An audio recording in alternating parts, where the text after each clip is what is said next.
Another problem, another another question, another. Okay, ang katanungan po ay magagaling sa isang sister natin sa pananampalatayang Islam na isang balik Islam, no? Newly reverted Muslima. At ito ay marubdob po ang kanyang katanungan. At sabi niya, pahingi po ng payo, Ustadh. Ako po ay isang balik Islam at kasalukuyang narito sa Jeddah. Nagtatrabaho at nag-aaral din sa isang Islamic center.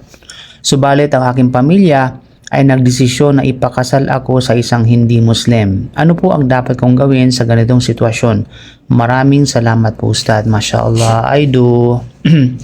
So atin pong tugunan po ito dahil kabilang po sa karapatan ng kapwa Muslim sa kanyang kapwa Muslim kapag hininga ng payo ay talaga namang obligado sa atin na magbigay ng payo sa abot ng ating kakayahan at ating kaalaman.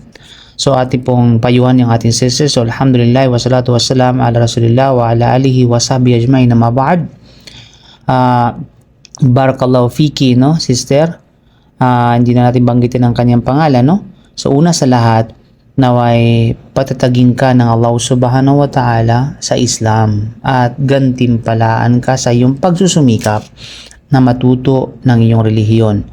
Ang iyong kalagayan ay hindi madali talaga, lalo na para sa mga balik Islam na kagaya mo na minsan ay nahaharap sa pagsubok mula sa mismong pamilya. So ano ang dapat gawin ng isang balik Islam kung ipinipilit ng pamilya na magpakasal siya sa hindi Muslim?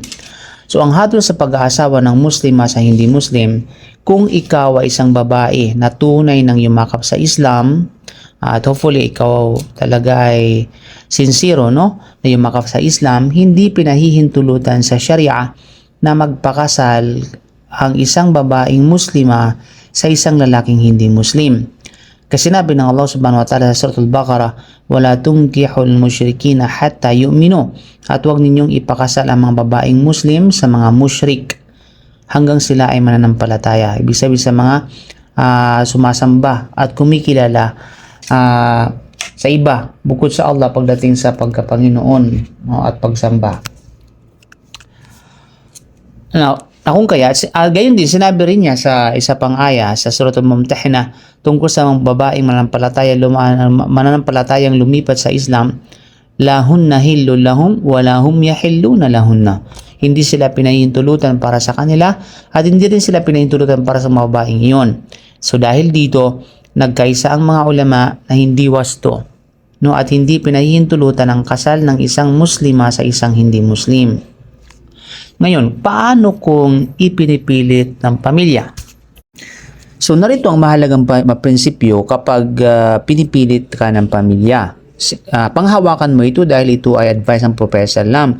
Kahit sinabi ng Prophet Sallam sa hadith ni Imam Ahmad bin Hanbal, la ta'ata li makhluqin fi ma'asiyatil khaliq. Walang pagsunod sa nilikha kung ito ay hahantong sa pagsuway sa may likha. Sabihin, hindi pwedeng sundin ng pamilya mo ang sino mang nilikha na yung kagustuhan nila ay pagsuway sa tinatawag na dakilang tagapaglikha sa Allah. Kaya kung ang pamilya ay naguutos ng isang bagay na malinaw na labag sa batas ng Allah, hindi pinahihintulutang sundin sila sa bagay na iyon. Ngunit, huwag putulin ang ugnayan sa pamilya. Kahit tumanggi ka sa kanilang kagustuhan, hindi ibig sabihin na magiging masama ka sa kanila.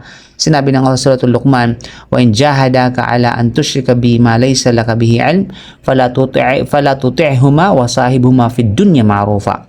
At kung pilitin kanilang gumawa ng shirk sa akin o pagtatambal sa akin, huwag mo silang sundin. Ngunit pakitunguhan mo pa rin sila ng mabuti sa mundong ito.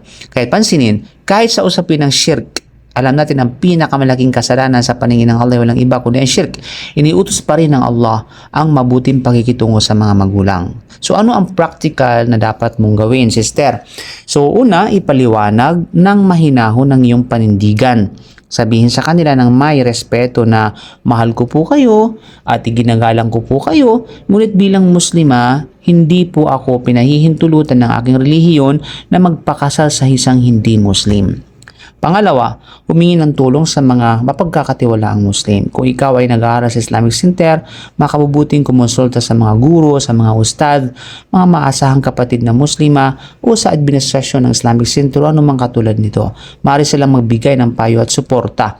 O kaya may kakilala ka dun sa Pilipinas na isang ustad o kaya isang imam o sa sinumang may kaalaman na maaring bumisita sa iyong pamilya para ipaliwanag na mabuti, nakakatulong po yun. Pangatlo, magsagawa ng maraming dua. Hindi hilingin sa Allah subhanahu wa ta'ala na buksan ang puso ng iyong pamilya at ilayo ka sa anumang bagay na makasasama sa iyong relihiyon. Pangapat, huwag magpadalos-dalos. Kung may pressure mula sa pamilya, huwag gumawa ng desisyon dahil lamang sa takot o emosyon. Ang relihiyon mo ay mas mahalaga kaysa sa pansamantalang kasiyahan ng sinuman. So, mahal kong kapatid, sister sa panampalatayang Islam, maraming balik Islam ang dumaan sa ganitong pagsubok. Tandaan po yan, hindi lang po ikaw, marami po kayo. Ang ilan ay pinilit talaga na iwan ng Islam. Ang ilan ay pinilit sa mga relasyong hindi pinahihintulutan.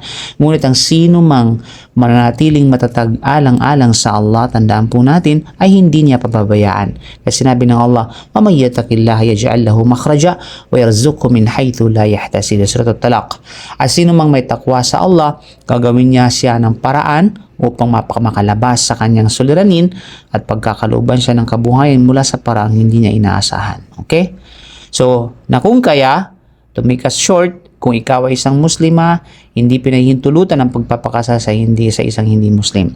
Hindi mo dapat sundin ng sino man, no? Kahit pamilya mo, sa bagay na malinaw na ito'y pagsuway sa Allah. Then, of course, tumanggi ng may paggalang, hindi ng may pag-aaway.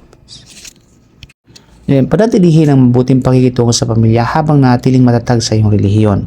Humingi ng tulong sa mga mapagkakatiwalang guro at Muslima sa iyong Islamic Center upang magkaroon ka ng suporta at tamang gabay. Okay, sister? Hopefully meron kayong pinatutunan at naliwanagan po kayo sa iyong suliranin at nakakatulong po tayo inshallah bi'idhnillah. So Allahu a'lam. Allahu a'lam bishawab. Bihamdika asyhadu an la ilaha illa anta astaghfiruka wa atubu ilaik. Assalamualaikum warahmatullahi wabarakatuh. Don't forget to share.